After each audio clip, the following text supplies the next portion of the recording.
When Colonel Frank Delaney, 77, moved into St. Augustine Nursing Home, he thought he was entering a place of rest, a community for retired veterans who had given their youth to the country. But peace was the one thing he never found there. The home had secrets. Every few months, residents disappeared. Staff claimed they were transferred to advanced care, but no one ever saw their belongings leave. The files vanished, and the rooms were quickly filled with new names. Frank had been a soldier long enough to recognize patterns, and something about those disappearances felt military, organized, timed, precise. The head of the facility, Dr. Reeves, spoke often of spiritual renewal, a therapy that supposedly helped the old find purpose again. But the ones who went through it never spoke afterward. They sat quietly in the dining room, staring into nothing, like men who had fought a battle no one could see. One night, Frank was called to Dr. Reeves's office. The doctor smiled warmly and said, "Colonel, you've been selected for the renewal program. It's a great honor." That was when he knew he wasn't being cared for. He was being prepared. Frank decided he would not become another silent name on a clipboard. He began observing. The security cameras were old. The night shift dozed off between 2 and 3 a.m. The vents behind the boiler room connected to a forgotten storm drain. It wasn't much, but it was a route, and routes meant hope.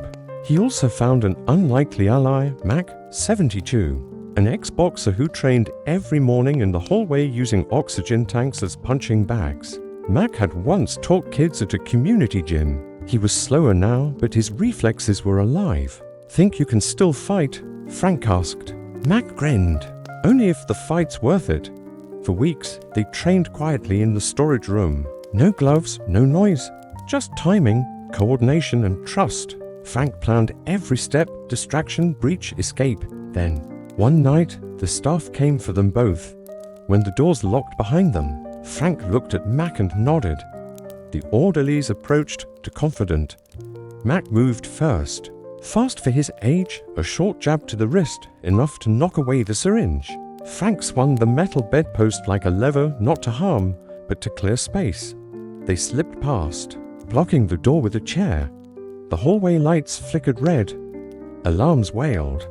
They ran, not sprinting but steady, disciplined, the way soldiers retreat under fire. Frank led through the kitchen, down to the maintenance wing, and into the vent shaft. It was narrow and cold. Metal scraped their arms raw.